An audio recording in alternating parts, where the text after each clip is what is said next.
Johnny, I always find it interesting that I throw off a shirt, throw on a new shirt, and we got the same color. So shout out Pink Boys on Let's the go, show buddy. I today. got But the Palaka Western.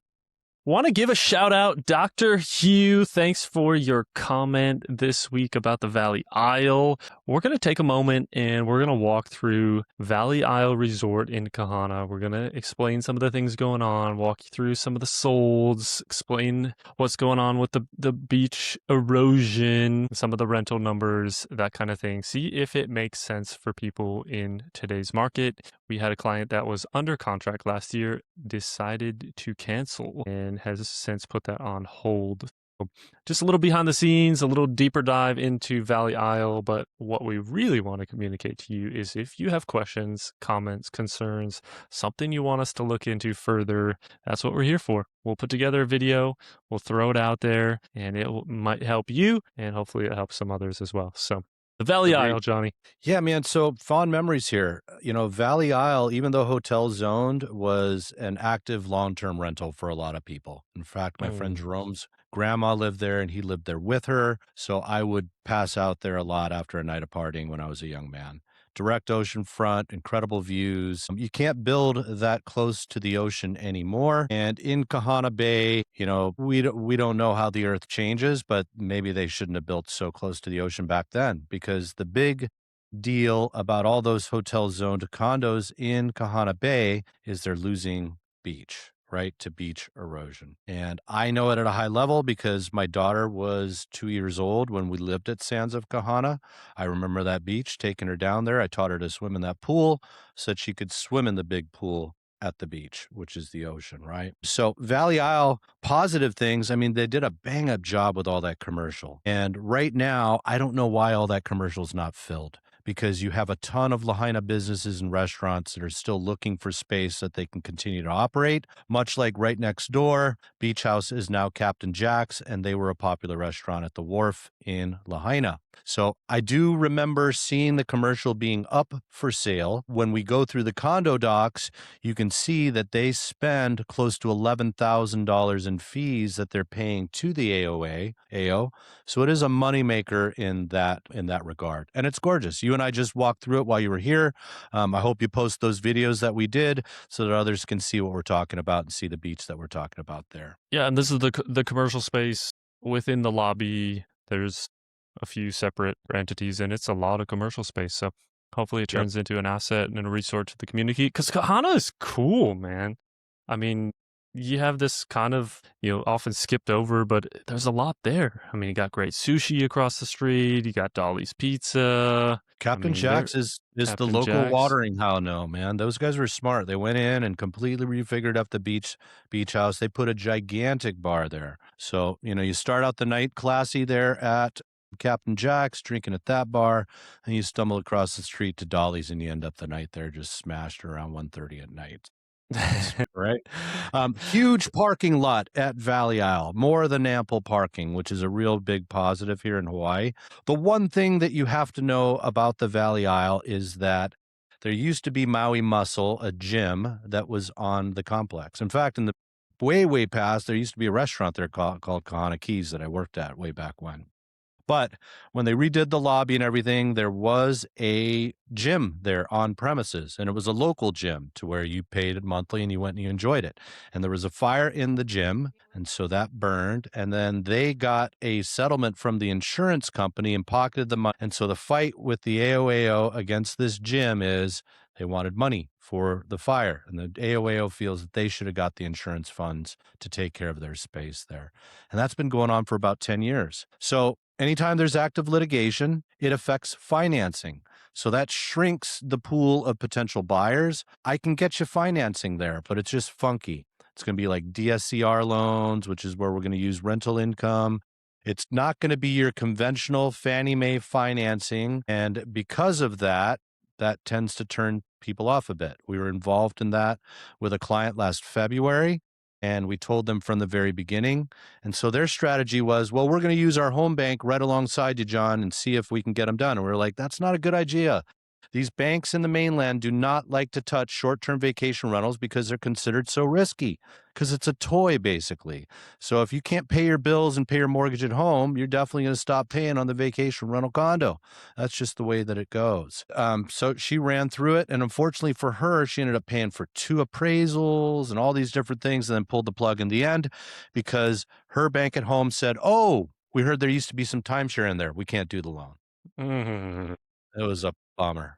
So the value play for Valley Isle right now is in the world of 2 bedrooms. I mean, we saw one sell last year for 500,000. Never saw what it looked like inside, right? But it went quick. And then we watched it come back on the market almost within a month. And it had new floors in it, new cabinets, new countertops. I did not see any AC. They start out very aspirationally at 850. It ends up bringing 660. So they still made some money off of that, I guarantee you. But that's where prices drift. You may see an outlier out there listed for 350 in the solds. Just know that that was a 50% interest that the buyer was now buying so that they could now own it whole. So just know that Go that's ahead and this. show them that, Johnny. Yeah. So there's that 385 down there. So that's where they were just buying the other 50%. And then you can see that one up at 500. That's 903B, and you can see it pop right back up again and sell for 660. So somebody did a quick flip. So what's my point? Stuff's moving in there. Actives are all coming out aspirationally being priced in the high 7s, but then you see stuff move in the 6s, right? So that is, I feel, based off of the flip at 660, really that's the market there, right? Because that's an upgraded unit. Now, show them the big picture though, Danny, of just the how it sits on the actual Yeah, lot. this is a big differentiation There here, it is. Johnny. And you have the 660 was in the 3 stack, so you see kind of middle of the screen, 3 stack.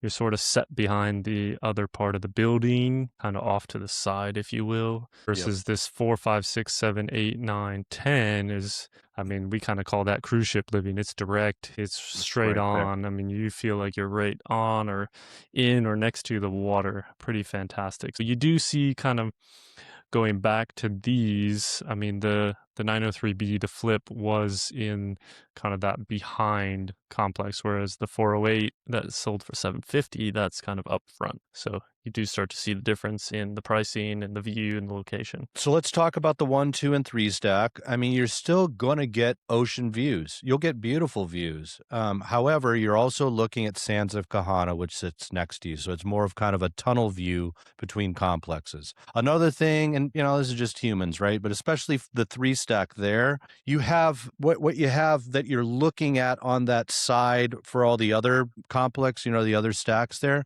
It's the hallways. So a lot of times people feel that it's less private because people are walking along those hallways, being able to look into your lanai, etc. Just a small aside, the 1, 2, and 3 stacks sell all the time, but maybe less than the others because of the configuration of the building there. So there you Here go. you go. Here's your view That's a classic explanation right there. from the 3 stacks. So yeah, you That's see it. a bit of your own complex, you see a bit of the neighboring Sands of Kahana, but you still see the beautiful crystal blue waters of Maui. There it is. That is it. So So, speaking of beach, yeah. So this is the big thing to know, that there is this looming unknown for all of these condos that sit on the Kahana Bay Restoration area. And the thing with Kahana Bay is that they can see the sand that used to be on the beach, and it's just further out now in the bay. It's just collected there. So, in the world of like Australia, where they pump sand and move it here and there, we just don't do that over here in Hawaii, unfortunately or fortunately, right? So they do have plans, though, of maybe pumping that back and then show them, these T-groins are the next kind of idea. So this is the proposed action. What you do is you just do a Google search called Kahana Bay Restoration, and the first thing that should pop up is something from Oceanit, and that's what we're looking at right here. And then as you scroll through that website, you can come to this, which shows the potential actions that they're going to do.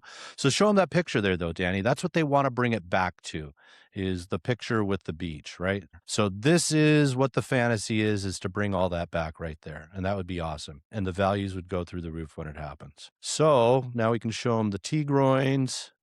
So you can see them in the ocean there, where they kind of have this kind of like, it kind of, I reflect on like the Jersey Shore, where I've never been to, but I know the surf spots, and I kind of see these little kind of T-groin things that pop out there. And I'm a surfer, so all I want to know is like, does it affect the waves in a cool way? But these are the plans here potentially to have this kind of get the beach back. And it's always been a scary unknown because Maui County kind of wants it to put it on the resorts here, but I've seen new movement where they talk about strategies about getting the Army of Corps of Engineers involved, getting FEMA involved because it is starting to crouch on these resorts here. Hololani, when we post that video, if you do, Danny, we walk all along there. You can see it quite plainly. So this could be one big assessment. I will tell you that Valley Isle has some solid reserves. I've gone in and talked to the AOAO manager that's always on site there at Royal Kahana, which is right next door.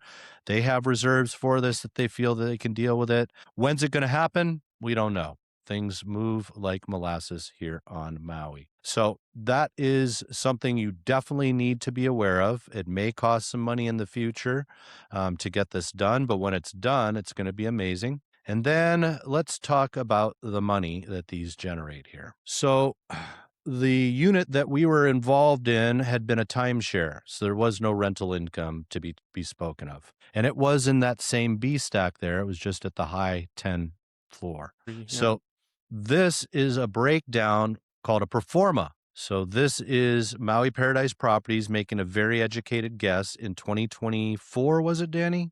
Is that when this was done? A year ago, 2025. 2025, last year, this is when this was done. Show them so at 65% occupancy, they expected gross rental revenue of around $63,000. And you can see how at 65, 75%, that management fee of 25% basically eats up all your income. Add to that $3,000 in monthly maintenance fees, right? And there's another big chunk that's gone. And then you add property taxes on top of that of $14,000 per year. And after it's all said and done on a cash purchase, this person would put in their pocket with professional management about $760. So at 75%, that went up to $8,000. And then at 85%, that would be $15,000. So strategy here would be, if income is important to you, you need to get rid of that middleman and manage it yourself. And if you're a high income earner, up until 2027, there's some definite advantages to self-managing because Airbnb style vacation rentals are not considered passive any longer. They're considered active businesses because they're 7-day stays or less. So there's a strategy for that there. Show them the actual numbers for a unit that Kevin from MPP managed, Danny, in 2024. Yeah, Now, you need to keep in mind rental numbers. We are going up, right, from where we bottomed out at. These guys brought in about 83,000. More and more people coming to the island, costs going up. So in a nutshell, that's what you need to know about the Valley Isle, is that there's hope in the future to bring back that beach. Until it does, it probably won't perform as highly as it can. They're dealing with active litigation, which is causing financing issues in there, which is also sometimes suppressing the price there because a lot of times you'll see cash, and cash always gets a discount. And so, not a high producer yet, but man, just a really, really great complex in terms of having that nice new commercial space there that could be filled with retail, other restaurants, totally make that space cooler. Love the location of it, ample parking. So, it's great that you're already aware of this sometimes for people that are staying there and then ask these questions just to know, if I peel back the curtain, what do I need to know, John? So, Dr. Hugh, appreciate that. Hope everybody enjoys this and finds it useful.